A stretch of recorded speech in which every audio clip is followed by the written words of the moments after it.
The story of Columbus.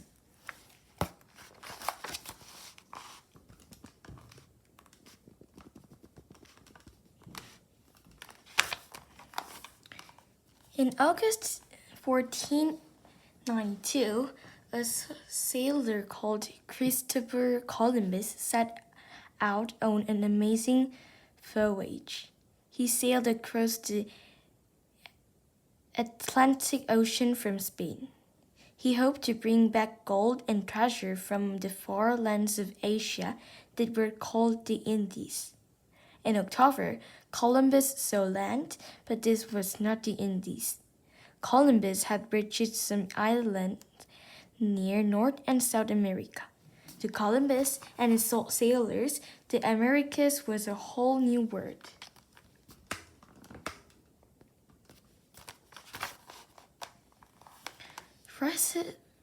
Riches from the Indies.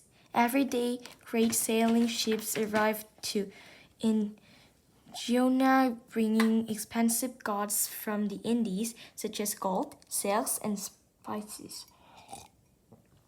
Christopher Columbus was born in 1451 in Genoa, a city in Italy. Genoa was an exciting place to grow up. Columbus liked to watch the ships coming and going in the harbor. He also learned to read, write, and do simple sums. He often helped his father, who worked as a weaver.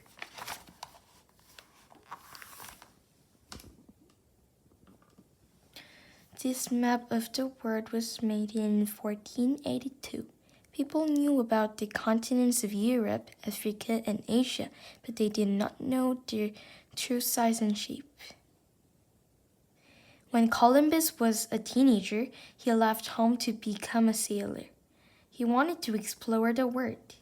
Once, his ship was attacked by pirates. They set the ship on fire, and Columbus had to jump into the deep sea. He held on to an oar and swam to shore.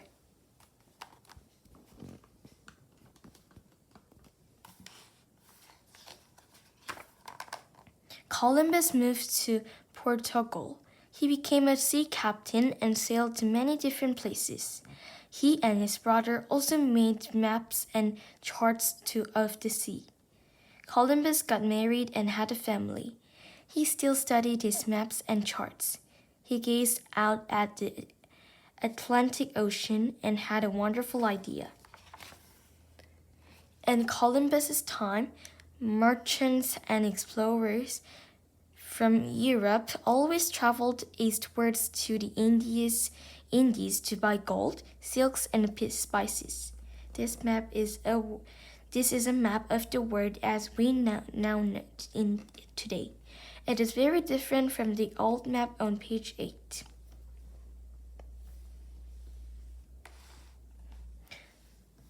Planet art.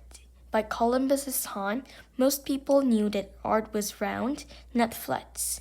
But not even Columbus knew how big our planet really is.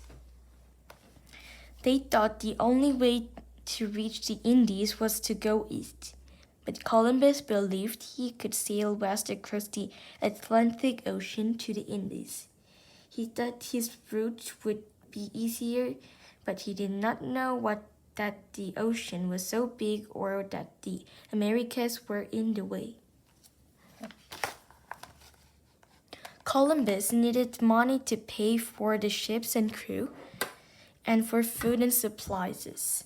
He asked the king of Portugal for the money, but the king said no. Then Columbus asked the king and queen of Spain.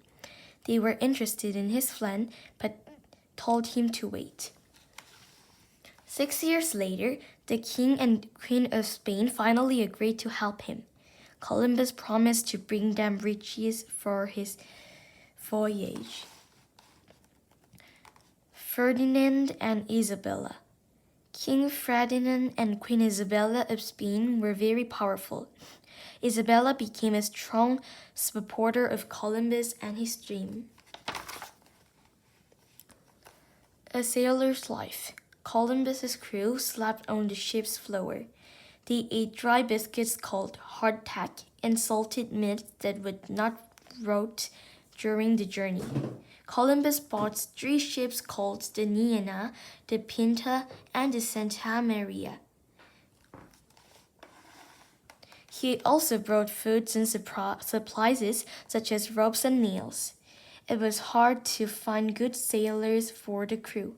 Finally, Columbus chose 90 men.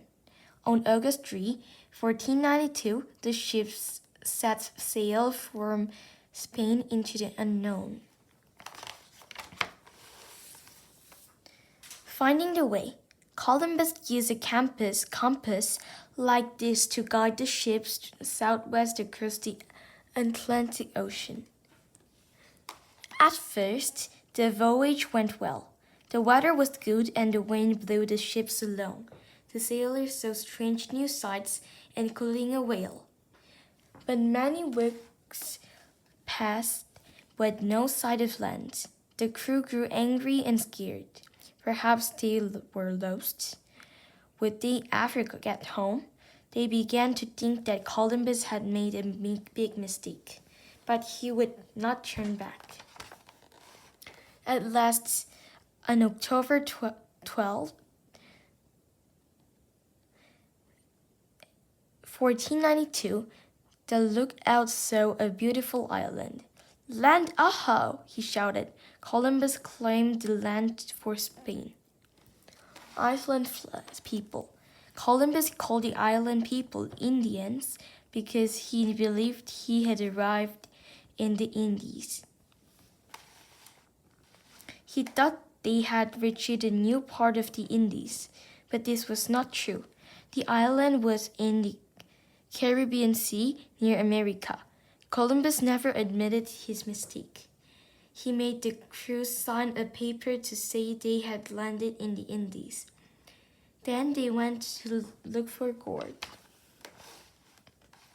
Columbus sailed on. Then disaster struck. The Santa Maria sank near an island that Columbus called Hispaniola. The Taino people lived on the island. They were kind and helped the crew. Columbus chose 39 men to stay on Hispaniola, whilst he had the others sailed home aboard the Nina and the Pinta. They reached Spain in March 1493. Cheering crowds greeted Columbus, and the king and queen made him governor of the new lands. Soon, Columbus set sail again. He took 17 ships and 1,200 people. He wanted to build new cities and would win more riches for Spain. Columbus sailed to Hispaniola, but the sailors who had stayed behind on the island were dead. They had been cruel to the Tainos, and the Tainos had fought back. Columbus and his people sailed to the other side of Hispaniola, where they began to build their city. But many people became sick. They were very unhappy and they blamed Columbus. Columbus explored many islands in the Caribbean Sea. Everywhere he went, he searched for gold. He made 4 voyages altogether. During his 3rd trip, Columbus treated the local people like slaves and argued with his own people. When the king and queen heard about it, they sent someone else to take over as governor. Columbus was brought back to Spain in chains. The king and queen forgave Columbus and let him sail across the ocean one more time. On Columbus's last voyage, furious storms damaged the ships. Columbus and his crew were stranded on an island that is now called Jamaica. They traded with the local people who gave them food to survive. After a year on Jamaica, a rescue ship finally arrived to take them home. Back in Spain, Columbus became sick and he died on May 20, 1506.